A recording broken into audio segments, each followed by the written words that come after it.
বন্ধুরা, আমরা সবসময় আমাদের বাড়ির যে ব্যবহার করা জিনিস, সবজির খোসা বলো বা ডিমের খোসাগুলো, সেগুলো কিন্তু আমরা ফেলে দেই। আমরা এতে জানি না যে এটা আমাদের দৈনন্দিন জীবনে কতটা কাজে দেয়, বা এটা ব্যবহার হয়ে আমাদের কিন্তু সংসারে অনেকটা খরচাও আমাদের সাশ্রয় হয়। তো দেখো, আমি এখানে সবজির খোসা, আনাজের খোসা, ডিমের খোসা একটা বক্সের মধ্যে নিয়ে নিলাম। আর এরপর এটাকে ঢাকনা দিয়ে 2 থেকে 3 দিন আমি এভাবে রেখে দেব। আর এইভাবে একটা ঢাকনা দিয়ে তোমরা 2-3 দিন এটা এইভাবে রেখে দেবে। আর এইভাবে রেখে দিয়ে তোমরা যে কোনো একটা জায়গায় তোমরা এটা রেখে দেবে। এরপর তোমরা যে গাছ লাগাও, যে কোনো গাছ, তার মধ্যে তোমরা এটা দেবে। তো এটা দেখো আমার অ্যালোভেরা গাছ। তো তোমরা ভিডিওটা স্কিপ না করে দেখতে থাকো, তোমরা পুরো লাইভ রেজাল্ট দেখতে পাবে যে কীভাবে 1 মাসের মধ্যে এই গাছগুলো কিভাবে বড় হয়। তো আমি দেখো এই গাছগুলো লাগিয়েছি, এতে মাটিগুলো খুব সুন্দর করে কুপিয়ে এইভাবে লাগিয়ে দিয়েছি। এরপর এই জলটা পুরো গাছের মধ্যে দিয়ে দেবো। আমি এখানে 3টে গাছই লাগিয়েছি 2টো টবের মধ্যে। তো দেখতে পাচ্ছ গাছগুলো পুরো শুকনো হয়ে গেছে আর পুরো শুকিয়ে গেছে। আর দেখতে পাচ্ছ পুরো মানে গাছের কোনো যে একটা অ্যালোভেরা গাছের সবুজ, সেটাও কিন্তু বোঝাও যাচ্ছে না। এইভাবে করে রেখে দেবো। তো এইভাবে দেখো আমি এটাকে তোমাদেরকে দেখাচ্ছি 10 দিনে গাছটা তোমরা দেখতে পাচ্ছ যে গাছটা সবুজও হয়েছে। এবার খুব সুন্দর, বেশ একটু আগে যেভাবে ছিল সেভাবে কিন্তু গাছটা না, এখন গাছটা খুব সুন্দর হয়েছে। তো এইভাবে গাছটাকে তোমরা যেভাবে আমি ওই সবজি পচাগুলো ওইভাবে দিয়েছিলাম বা জলটা দিয়েছিলাম, তোমরা এরকম করে বানাতে পারো। অথবা তোমাদের কাছে টাইম যদি না থাকে, তোমরা কি করবে, সবজির যে খোসা হয়, সবজি বা কলার খোসা যেগুলো হয়, বিশেষ করে আলুর খোসা তোমরা কিন্তু কোনোদিন ফেলবে না, অথবা ডিমের খোসা তোমরা কোনোদিন ফেলবে না।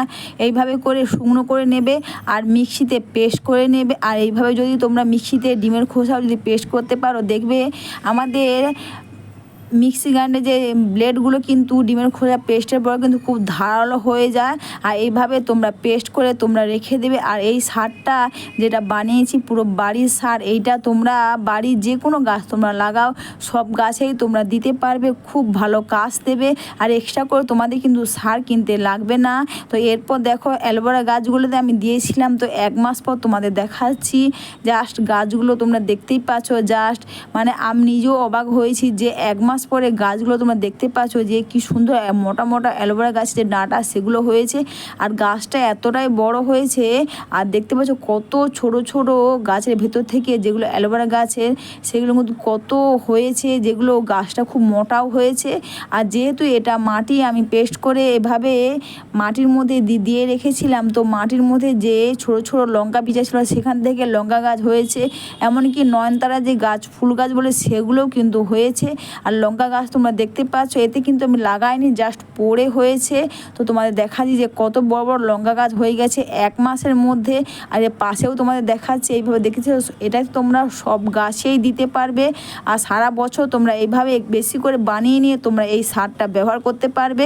এক্সট্রা করে তোমাদের বাথে কোনো কিছু কিনতে লাগবে না। তারপর তোমরা ছাদে যত খুশি গাছ লাগাও না কেন, এই সারটা তোমরা দিয়ে দেবে। যেমন কারি পাতা গাছ, বন্ধুরা আমরা যে কারি পাতা গাছ লাগাই, দেখবে আমরা যখন পাতা কিনতে যাই অনেক টাকায় দাম নেয়। তো বাড়িতে একটা গাছ লাগিয়ে রাখে কিন্তু তোমরা সারা বছর যে আমরা কারি পাতার ডাল খাই সেটা, বা অথবা কারি পাতা যে আমাদের হেয়ারের জন্য খুব ভালো।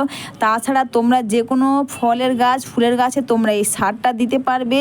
তো দেখো এখানে যেমন তুলসী গাছ সারা বছর আমরা পুজো করি, তাছাড়া নয়নতারা গাছ আমরা সারা বছর ফুল আমাদের কিনতেও কিন্তু অনেক টাকায় লাগে। আর দেখো এখানে লেবু গাছ বলো বা যে কোনো গাছ তোমরা লাগিয়ে দেবে, দেখবে খুব সুন্দর গাছ হবে। আর এতে কিন্তু দেখবে ফল হলে কিন্তু দেখবে আমাদের কিন্তু অনেকটাই সাশ্রয় হয়। আর দেখবে বেশি পয়সা দিয়ে না কিনে আমরা বাড়িতে এইভাবে সার কিনে ব্যবহার করতে পারবো। তো আতা গাছটাকে তোমার দেখাচ্ছি, দেখেছো আতাও ধরেছে। অবশ্যই বন্ধুরা ভিডিওটা কিন্তু ভালো লাগলে তোমরা কিন্তু কমেন্টস করে অবশ্যই জানিও। তাছাড়া বন্ধুরা তোমরা যখন সারগুলো দেবে, আমি দেখাচ্ছি, অবশ্যই একটু মাটিটাকে হালকা করে কুপিয়ে নেবে, তারপর দেবে গাছে, দেখবে যে কোনো গাছ খুব ভালো হবে।